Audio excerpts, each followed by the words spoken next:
Mbote Bendeko Balandi et c'est nous a été Boza vraiment ébélé de partout dans le monde entier pour Nakolanda Bisso à travers Elite Télévision. Vous s'abonner très massivement sur Elite Télévision. Vous s'abonner. Mbote na abonné na Bisso tout ba disponibiliser à ton Bango pour Nakolanda Bisso à travers votre chaîne Elite Télévision. Na grand lisolo Yamukona Lelo Nazanga mon côté. Je suis avec mon invité, lui, ce maître Donald Kabasele. Avec lui, on va parler actualité politique. Mbote Ndeko Donald Kabasele. Mbote Ndeko Vanessa, Mbote Pena Balandi na biso nyonso ya grand lisolo. Donc toye justement pour encore répondre na mituna na bino. Bonne santé, bonne Congo. Bonne paix. Santé za malamu, de paix parti o ya biso pe eza malamu makasi. Je profite de l'occasion pour la couper Mbote na président AI à partir na biso Jama Kabunda Kaboun, couper sa Mbote na secrétaire général Augustin Kabouya, couper sa Mbote na mwana mboka Peter Kazadi, ba oyo bazali ko constituer presque la force ou carrément la crème ya partir na biso. Les anniversaires à mon abouté, les loups mon abouté. Joyeux anniversaire mon abouté. Et bon, chef de l'État. Non, chef de l'État pas à Malamo, Binomoko Azamoko Ndjamboka, avec toutes les charges Ezali Aye. Je profite aussi de votre micro pour accompagner Sae Matondo, place Azali, Azolanda, Bisonzamba Pesae, Abakisele Mayele, Pebouania, pour la conduire Mboko Congo. Ok, merci beaucoup, Maître Donald. Maintenant, les solos. Il y a des DGI parce que na émission na ebele to salanayo on parle du DG Barnabé Mwakadi Boni Azabay.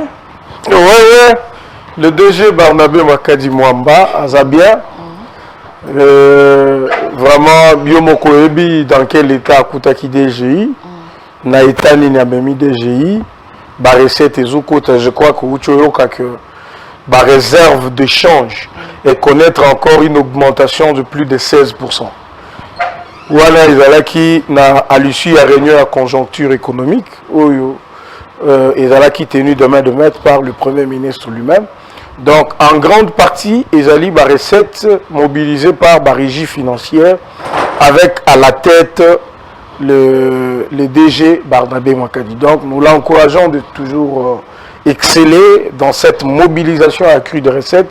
Il y a un qui peut permettre le cadre macroéconomique à la stabiliser. Vous avez vu que par effort, entre autres, il y a la réserve d'échange au Bandeko Wabano, Belamingi. Aujourd'hui, nous sommes déjà à 2 milliards. Donc, vous voyez qu'il n'y a que la volonté qui peut aider ce pays à aller de l'avant. Qu'est-ce qui ne va pas au sein de la DGI? Les cambo italiens, les cambo tribalisme, OEP, les bêta na ba porte nyonso mikolo to total na tseni les cambo ya tribalisme to lingi balu bate ko to lingi bakbo ete to lingi les cambo to bêta na sur la tribalisme parce que les cambo tribalisme mo bêta na kati ya DGI wana. Bon, DGI tribalisme ezalakate. Mais pour l'histoire, je vais koyeba que depuis que Boatouana ezali coexistait, il n'y a jamais eu un Moulouba à la tête de la DGI, comme DG de la DGI. À comment on a noté, c'est pour la première fois que M. Mwakadi Azali, DG à DGI. Mais on a évité ceux qui bandent qu'on a vu pourquoi chaque fois que Bango Baza à la tête, il y a Eloko, ils ont dit que Baloba Makamba tribalisme. Je ne sais pas. Je ne sais pas pourquoi. Et pourtant, tu vivre dans Mboko, au côté de la classe, au Kaswahili, au côté de la magistrat, au Kaswahili, au côté de partout, au Kaswahili, tu l'obé la honte. Parce que c'est l'éducation politique, n'a pas sauté à l'obé la tribalisme. Tu vas dans l'armée, partout, dans toutes les entreprises publiques, au quotidien, ce que est Swahili, tu dois aller apprendre le Swahili. On n'a jamais dit, on n'a jamais parlé de. Mais ici, il y a, parce que je sais de quoi vous voulez parler, il y a un directeur. Directeur, je crois bien, Lumbu.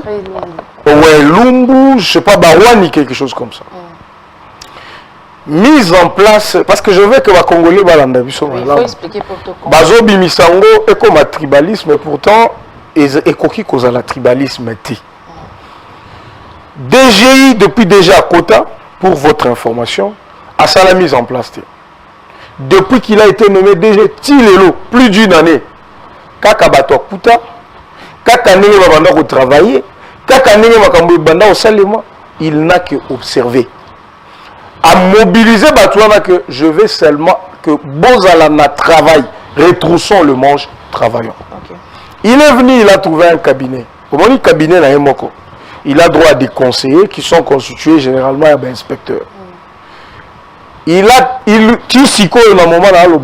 travaille avec des anciens, il y a cabinet où il y a Kuta. C'est ces gens avec qui il est jusque les lots. Donc, Azui, Ata Moutouté, à part Moutoumoko, je pense. Batoutou à Kuta, c'est cette équipe avec laquelle il a travaillé plus d'une année. Alors, il y a des postes stratégiques, notamment la direction de grandes entreprises. Quand il est arrivé, DG, Atala lobby, pendant accroître ma recette, il faut une petite modification. Ndeko Tozo lobby la Barouani, Lumbu, Azalaki, chef de division na direction CDI Lubumbashi. Azalaki chef de division. Moutou a nommé directeur. Pourquoi comme directeur? Ezali DG Mwakadi. Wana atalaki ekolote, wana azalaki tribaliste te. Alongoli chef de division na Lubumbashi, a commissaire directeur la direction des grandes entreprises. Ça fait aujourd'hui 10 mois qu'il est là, directeur à la DGI. Mais est-ce qu'on peut y balongoli? Tu es madame. Là, c'est quoi la DGI? Il a travaillé, non? La DGI, le DG a mis ses techniques. Bon, on dit que pour une fois dans l'histoire, il y a DGI, depuis que DGI l'a créé, il a fait plus de 150%. Il y a mobilisation à la recette. Bachelier, target, il y a 100%. Lui est allé au-delà. Il y a 150%. Depuis DGI et Salema, depuis DGI, la DGI n'a jamais connu recette Yabongo. Et puis tout ça dans un contexte difficile. La Covid-19, Makambouya FCC et Paï, malgré que le ministre de Finances, il y a FCC, n'a pas ce monsieur, pasteur de son État, Nzamba Sali qui a mobilisé, n'a mobilisé. Maintenant, on dit que, oui, je devrais observer dans mon Ndenge, Makambu, Izo, Tamboula. Maintenant, je vais faire plus que ce que je fais. Il faut la mise en place générale. Il y a des directeurs qui ont fait 10 ans à Poste Moko. Il y a des gens qui ont fait 8 ans à Poste Moko. Bamoussou 14 ans à Poste Moko. Et comme habitude, parce que ce qui va contribuable, Bamessanina Moutou, à ça 10 ans, à l'entreprise n'a la poche. Qu'est-ce qu'on fait? Il faut province Nyonso, il y a RDC et mobilisé Mon. Bon, directeur Barouane, yo, tu as fait tes preuves dans la direction de grandes entreprises. Ok? Maintenant, tu as une direction à Kisangani. Tu es le chef de tout ce qu'il y a comme province na Kisangani au Bisoto Yebi. Tu pars là-bas comme chef. Bazo remplacer Batou partout. Ba CDI, ba CIS, donc directeur provincial. On a fait une mise en place générale. Yé batindi na Kisangani.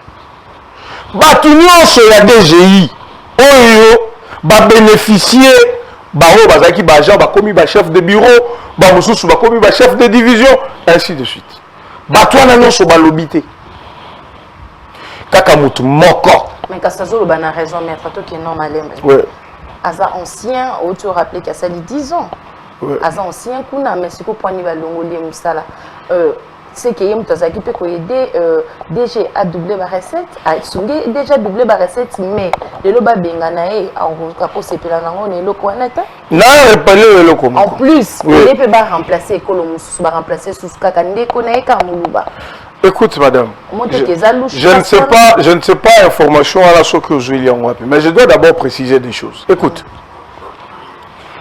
l'air azalaki na Katanga même parce que na Ibichok azalaki chef de division na comment on dit CDI Lubumbashi. Il ne mobilisait pas. Il ne mobilisait pas de recettes. L'air bazalaki na DGI na bangwana avant moi Kadiaya.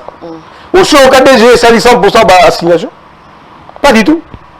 Oyo aye penenzambe na ye na technique managériale na ye nde ache oyo awo ache au côté bo mobiliser mobilisation ya batu nyonso nde mutu ezosala succès ya DGI. Ben, tu as été meilleur, il a été meilleur dans la direction à grande entreprise. Nde il faut atikala kuna libela. Mais ce qui a mon lukimbo, aza muto ya mobilisaka mingi. Akoki kokende ko mobiliser na Kisangani te. Ce qui va tigner na Kisangani. Nde déjà commis tribaliste. Là déjà commissaire directeur. Azaki chef de division. Déjà azaki tribaliste était. Donc, 10 mois après, vous pensez que DG, parce qu'il a décidé, mise en place ça de manière générale, nous tenons ce moment. Les noms qui ont Moulouba.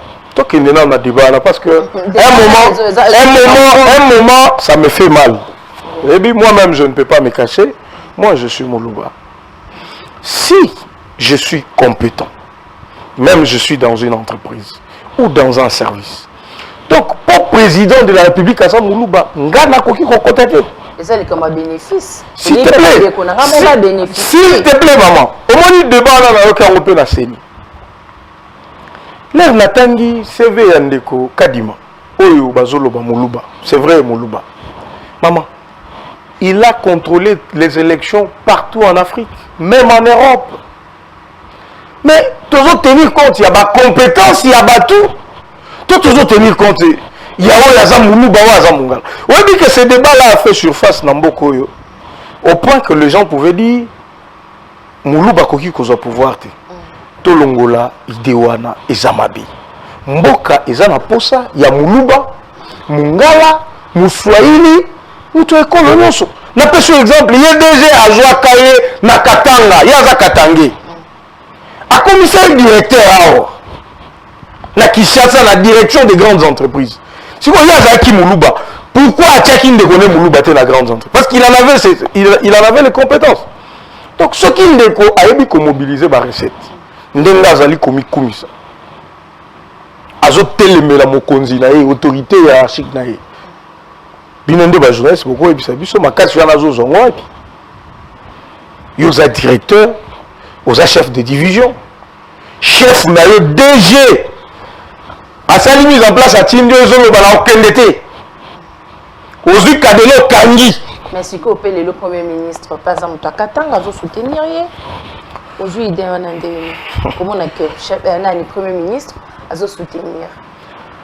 Moi, je ne suis pas d'accord. Je ne suis pas sûr que le Premier ministre, parce qu'à Katanga, Nandenge Batumusus peut bazolo ba directeur de cabinet à président de la République. Non. Ce qui va causer occasion à Kolanda émission Oyo, Baye Baboy. Vous allez Premier ministre Yambo Kanabiso. Vous allez directeur de cabinet Yambo Kanabiso. Ce qui ont connu la poste, nous avons sous na écoloté. Vous allez soutenir que nous allons soutenir Mtunanga ya Katanga. Vous allez que nous allons soutenir Mtunanga ya Baluba. Vous allez que nous allons soutenir Mtunanga ya Muyombe. Nicolas Kassadipé a soutenir Barnabé Mwakadi. Non, c'est-à-dire, madame, il ne faut pas.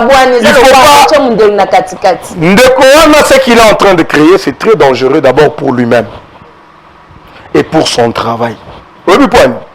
Si quoi comme Nicolas Kassadipé a soutenir Mwakadi, il va soutenir le pas Premier ministre, je ne sais pas, Nyembo. Donc, la communauté, Baluba contre Bakatangé. Il faut qu'on arrête ça. Ça fait des morts à Lubumbashi, Bakambona. Ça fait des morts à l'époque. Le Congo a besoin d'être unis. Ce qui Premier ministre, ce qui directeur de cabinet et président de la République, Bazana Simaya Makambo et Rosalimana DGI, je dirais que c'est qu'ils sont décidés de combattre Moussa et Rosalimana DGI.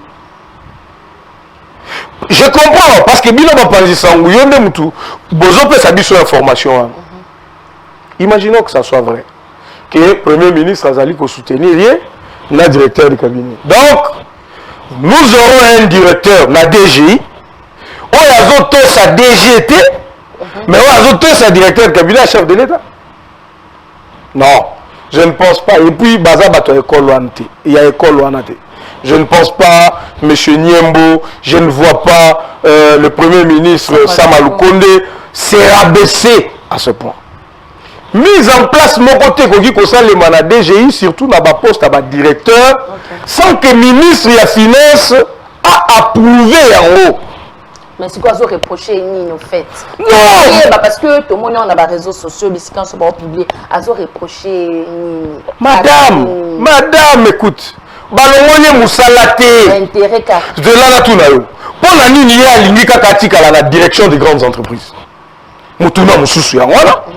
Pour la nini ye ceux qui bâtissent les places mususu à okendete, il faut kaka tingama la direction des grandes entreprises. Pour la nini. Oza agé ya DGI. Okobanda ko na place nini il faut batinda yo.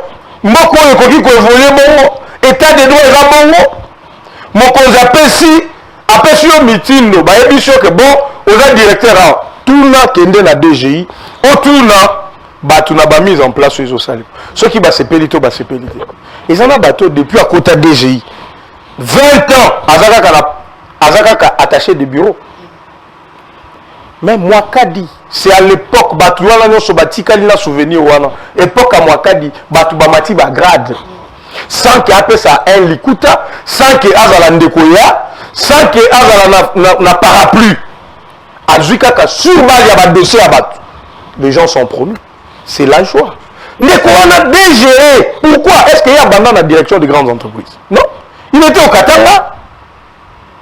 Donc Ndekoya appelle ça battu. Impression que comme à Messana na Katanga, là où il y a du mining, à la direction des grandes entreprises pour naïe. So batindi na Kasa ya Koboya, so qui batindi na Équateur ya Koboya, donc il faut qu'atika là. Et puis on se pose question, bazo reprocher nini? Non, mise en place de ça les makamama. Bakoki kotika kaka mutu. Non, ba changer la permutation. On a stratégie na ba idée na ye. DGI lelo et tombo mais ba nous sozo bete en solo partout. Que Barnabé Mwakadi sali marambo bien, a sali ba exploit. Mais est-ce que komona ke loko bazo tombo bazo kumisa lelo mais est-ce que bazo ba écarté? Yom ta sali 10 ans déjà dans quatre entreprises. Ici, il ne s'agit pas ya kolongola mutu. Ça c'est deux cas différents. Oui. Ceux qui kaya ke o balongoli Mwakadi lelo, OK? Oui, les gens peuvent s'élever. Non, ces messieurs-là, ils doivent continuer à insuffler dynamique la Katia DG. Parce qu'il a travaillé, il a fait ce preuve. Donc, comment on a juste Namitan. Mais awa, on loin DGI, il y a un directeur na DGI. Donc, surtout ni ba directeur nyon so baza, ba koye biso ke na kendaki Lubumbashi, nazalaki na Équateur, batindanga na Matadi, batindanga partout. Les noms appellent ce exemple là-bas magistrat. Est-ce que magistrat, ceux qui les l'ont battu mis en place, les magistrats, moi, qu'on a Kinshasa, batindi prenons même l'histoire, même na Sakanya ou quelque part. Magistrat, là, qu'on a tribalisme, soit mise en place, c'est ça le Mabongo. Donc, arrêtons ça. C'est un faux débat. Vous avez dit, dans l'entreprise Moussoussou, débat dans l'entreprise Moussoussou, c'est que a détourné 10 millions, 100 millions, 200 millions, 2 milliards, ainsi de suite. Mais regarde, DGI, ils ont boîte à mounene. DGI, ton roi, rappelle que va détourner à 600 millions, à 1 milliard. Mais regarde les débats qu'on veut créer. Donc, quand Omoni Bato Babani Makambo Batika, nous savons l'origine de Makambo, tu aurais vu place Makambo et Zo Memabiso. Donc, Omoni, je te donne un exemple. Regarde l'entreprise. Si tu as un scandale dans l'entreprise telle, tu aurais vu des années. Corruption, détournement. Mais il y a DGI. Au lieu de faire détournement, comme Balouki détournement, Bamoni en route, Bamoni Kaka réussite, on crée un débat pour dire il est tribaliste. Voilà le problème. Et pourtant, tout autour de lui, Moulou Bazate. Atepe Moulou Bazali, c'est Atepe Moulou Bazali, à sa compétence. Donc, enlevons ce débat-là. C'est des basses étages, c'est des bas niveaux. Il n'y a vraiment pas lieu. Il y a comme ça le débat. na mutu azali ko mobiliser pombo kala biso ezala. Non. Et donc ce monsieur là, c'est d'abord une insubordination. Yoza comment on dit subalterne. Chef là zo peut so mise en place. Ozo répondre à chef no ki na royate. Ozu kadena okangi obimi okei. Ndeko na ngai. Ata entreprise yango ya tata na yo. Ata entreprise yango ya noko na yo. Chef na yo. Azo notifié aux autres. Na koya pété, na koya pété ça la remise reprise. Au monde normal. Moi je pense que ndeko yo azo exemple ya ba juge Boulou na Kilomba la cour constitutionnelle. OK. Je crois que moi je pense d'ailleurs que il doit être sanctionné. Et là j'interpelle le ministre des Finances, j'interpelle le directeur général des impôts. Pour une insubordination, il y a des sanctions en droit qui peuvent aller même jusqu'à sa révocation. Je ne vois pas pourquoi on doit mettre quelqu'un comme ça. Moutazo là qui sait bien que peut-être Azakina Bamadef Shabana qu'il était en train de chercher. Ce n'est pas possible. Ce n'est pas possible. Mais nous avons par Mingia Barnabi Mwakadien, nous avons par Yandi Konabi sauté. Mais maman, on a expliqué la situation à la nuance. Yo moni na koko telewapi. Abanda na Lubumbashi, ba commissaire na Kinshasa. Ce qui a été na Kisangani nde sali. Avant de clore na CG, il y a déjà eu Kolobani parce que toko tana lelo to sula kama entreprise. Avant toko tana RVA. Bon, tout ce que je peux dire, bandeko bo décourager ba bonne volonté. To décourager ba bonne volonté. To buka mutu makolote. Pour tous na position moko boye, pour nazali ministre, pour nazali premier ministre, pour nazali non. To encourager bato bazo sala malam, ba continuer ko sala malam. Mboko tozana posa ya bato yo, ba koki ko mobiliser mbongo ndenge bandeko na biso ya DGI oyo bazali ko sala ngo. Donc mutu bongo nous devons l'appuyer.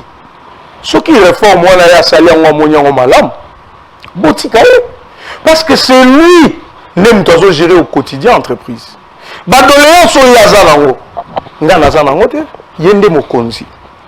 Ba juste comment on dit bateau bayaka ko pesa mbongo na DGI, comment on les appelle, voyez-vous ces gens là quand ils viennent peut-être que bazo pesa par rapport sur base des dossiers qu'il a, il peut décider tout qu'il a une chance à sala musala ne malamu à sala ngona kimia à sala kana conflit na mutute que ces messieurs là ne pensent pas qu'ils peuvent venir créer un conflit.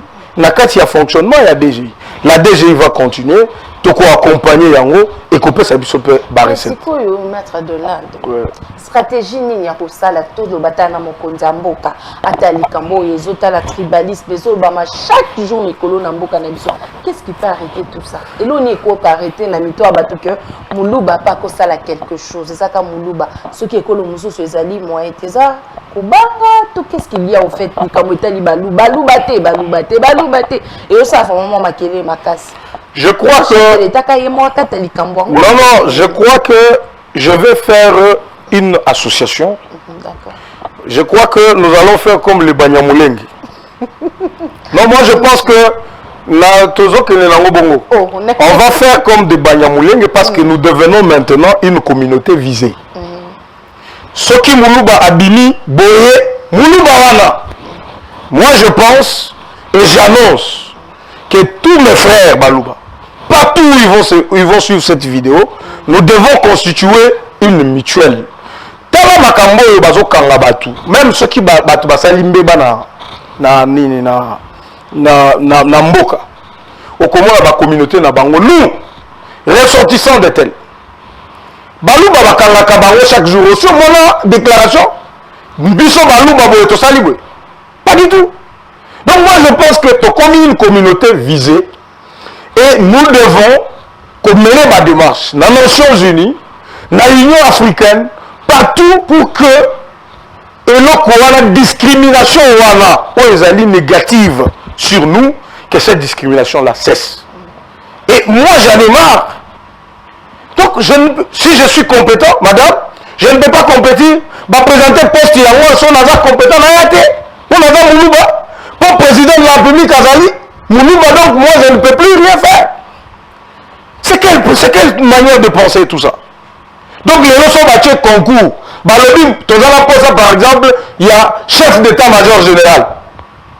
S'il y a un Moulouba compétent, un homme de guerre, donc il faut combattre comme président Zadia Moulouba. Mais c'est quoi ça? On a vu dans ce pays, post-union sur Bassoaï Libazel.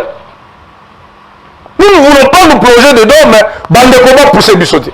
Calme-toi, Ce n'est pas possible. Ok. Tel est la CENI. Donc, Batunion sur Bassoaï, ok, c'est bon. Quand il m'a sorti à l'équipe, Azam Moulouba, il faut aller. Azam Master, il y a Tshisekedi. Tshisekedi a eu Balouba Nyos. Tshisekedi a fait Koutana Balouba Nyos. Il faut qu'on arrête ça. Merci beaucoup, maître Tozo Kende Molo Molo. Nasuka émission na biso to betal souya RVA. Ancien DG RVA oyebi que Bilengue Abdallah a sa prison. Mais il y a un qui peut battre mususu ah ouais singa aza innocent à saler le côté. Est-ce vrai? Pour nayo avant de koto décortiquer moi muké de kamotel RVA. Madame Bisson to se battre na mboka pour na état de droit. Je peux vous dire sincèrement que justice na biso il faut et salam salam alam. Depuis bakanga muto batuana na habité ce qui a yiba, ce qui a yibaté, je ne suis pas dedans.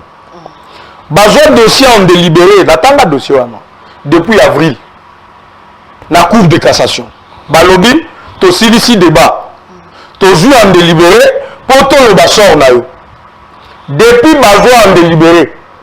Depuis avril. Les autres dans la moyenne. Juillet, to ko août. Mutuana na boloko. Ayebité. Ba condamné nga. To ba condamné nga te. Naïba, to naïba te.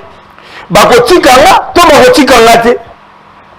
Et puis, na kati ya dossier, là, ma soki ya banyongo. RVA, ça qui n'a pas compte pour l'entreprise. Non, mais de toute façon, la justice, président de la République a tiré Kibino Matoyi. Il n'est pas satisfait pour ce que vous faites. Il n'est pas satisfait. Bon, rendre au président de la République Moussala Malam. Bozo Sala déjà bien. Aujourd'hui, intouchable Bazali sous-souté. Moutounion soit comme au banc la justice. Ce qui mutu ayoki justice mutunyo sazo banga époque Kabila les akate eza évolution mais que bon banda corriger batu ba compte boko kuta biso bato to bunda pour na état de droit boko kuta biso na nzela na bino mais siko ba remplacer qui mutu eu de presse pambu pambu même pas 6 mois ba longolier ba remplacer nation Alphonse même pas 6 mois balongoli pourquoi il est pas incompétent ou qu'est-ce qu'il ne va pas ndeko langai yeba ke na eu de peste ceux qui sont incompétents aux incompétents au comment na ngate na côté le ma haute ndenge za boye aza ya biso ata aza incompétent bon s'il est incompétent il est incompétent il n'a qu'à à partir il faut bâtir bateau baza compétent to biso to za neti ba PPRDT neti ba FCCT ceux qui ya bango so ba lo ba so bo simbi yuma toko paralyser mboka. Nous, c'est pas ça. Mais est-ce que Alphonse Azong si bateau va travailler en Abdallah, nous surtout en RVA? Est-ce que dans une entreprise publique d'abord, et dans la bateau peut perdre, na bateau a eu de peste, dans une entreprise publique. Mais si c'est pas Moïse en a 4 mois. C'est là. Bilengue a travaillé na bateau naï. C'est ça, non? Bilengue faisait cet effort-là, il y a Kofuta bateau chaque jour. C'est ça, non? Le nôtre, Pambu, est venu là à la RVA, ok? Pas 6 mois. Dans 6 mois, nous serons à Fouta Moutouté. À Fouta Moutouté, à mon côté. Ok? Mbongo pe, tu habites sur Banda, on ne sait pas. Bajan na bazole là. Mokonzambo kaza muta le peuple d'abord. Ayoki Bajan baleli, alobi na longolo pour na remplacer mutu mususu. Ce qui mutu na ya lobi, stratégie ni na ko sala pour ngape na réussir ko calmer situation. Atali que bateau Bilengue Abdallah travaillant na bango, ce sont des gens qualifiés. Baza bateau baza capable. Bateau na de batindia qui est na prison. Batindia qui est en prison na parce que travailler ensemble. Si ko yo linya sa nini abenga na batunyo so na RVA oyo ba travailler na Bilengue. Mais bateau RVA nyonso wana ezali c'est un tout. On a la directeur, on a la subalterne, on a la huissier, moto asuka. Bino nyonso ne batu bozo sa la force il y a entreprise. Ben si Bilengue a eu de démêlés judiciaires encore que ndenge de ces hommes-là, il y a à boire et à manger dans 4 dossiers. Et qu'il y a des directeurs qui se sont distingués, bah, on crée un directeur à Sika. ndeko na biso pambo akei ko créer ba directeur azui bato comme si ba directeur ainsi de suite et respecter le processus parce qu'il y a qui intérimaire. Vous avez vu le conflit qu'il y a eu entre lui et le conseil d'administration. Bah il disait qu'on a intérimaire ou à pouvoir ou à il n'est pas maintenant où continuer kaka. Chef de l'État le donc Nenga le a tué Chungu doit écraser tout ce qu'il a fait illégalement. Un monsieur que tu n'as pas pouvoir les analyser que au sein de quoi que ce soit. Non. Tu arrives, bah nommer Chungu, Lélo, 2 jours après, bah si bah nommer Chungu dans l'ordonnance, il y a aussi bah décision pour promouvoir bah ceux qui Chungu a tika la décision là, pour exemple il y a eu de peste net il faut écraser. Ce sont des histoires écrasées. Pour bander la makambu normal, pour ça la makambu dans toute logique. Merci beaucoup maître et monsieur Sili, mais si tu peux m'accorder 2 minutes, tout son nom de Kamboya, Augustin Kabouya, pour la plainte naïe, pour la vidéo à Salaka, pour la vidéo mon quoi attaquer ba, tu peux savoir mamandoki et tout par rapport à la vidéo là, et la plainte naïe ou ba. C'est une aventure qui n'ira pas loin. Na repère cette vidéo à la pré-émission. Au moment de l'autre côté.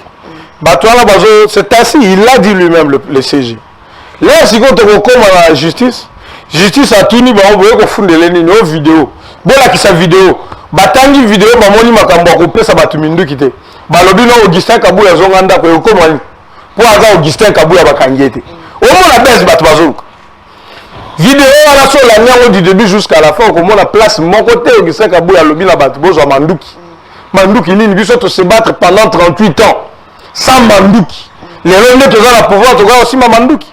Donc c'est quelque chose de perdu d'avance. Ce qui est invitation à la justice est yé. Bissoï de peste. Tokotika, moi la bouteté. Toko accompagner yé. Toko zana ciment. Toko kenekotika et bisomoko. Tokotika devant PG. Va poser une question. Ce qui est coupable, bakangaye. Ce qui est coupable était batikaye. Mais mouton le batek. Justice est instrumentale. Jamais qu'on ait batike été ni longondo na mambu ya nani. C'est quoi baotika la kanga été? Ti le poisa yi des perspectives. Donc bakangaye. Donc pour la yo, moto sali le côté bakangaye. Justice muteko ça musa nango. Ba yebi déjà que ba yebi déjà que vidéo en a rien. Mais comme balingi ba créer buzz. Ba koloba lisusu nini. Pour Augustin Kabouya za muluba. Merci. Tu vois là on va. Merci beaucoup. Il faut mboka la biso to changer ma kambu, to changer ma paradigme, to ça la mboka la biso qui est liboso cause amala. Mot de la fin. Mot de la fin zali. Tribalisme leki. OK. To tika makambu wana. Muluba zandeko na yo, mungala zandeko na yo, mukonga zandeko na yo, batu nyonso tozali bandeko na Congo. Soki ndeko na ngai Vanessa oza compétente na kotune kolo na yo te. Soki na nina engagé yo. Soki lobby ndeko na nga mungala ndeko na nga boye tout ça azali na capacité ya kosala eloko na kota l'école na ete. Donc misons sur la compétence totika makambu trop bas ya banini tout ça je ne vois pas pourquoi. Merci beaucoup monsieur Sili, merci à Benoît Sozaki, vraiment ébélé en Hollanda émission mukona lelo so bosse pe na émission mukona lelo te ça merci bongo na Badjo, Tamoni Bongo Gaël Homo Fortis, Némi Liwata. D'ici là, portez-vous bien. À bientôt. Bye.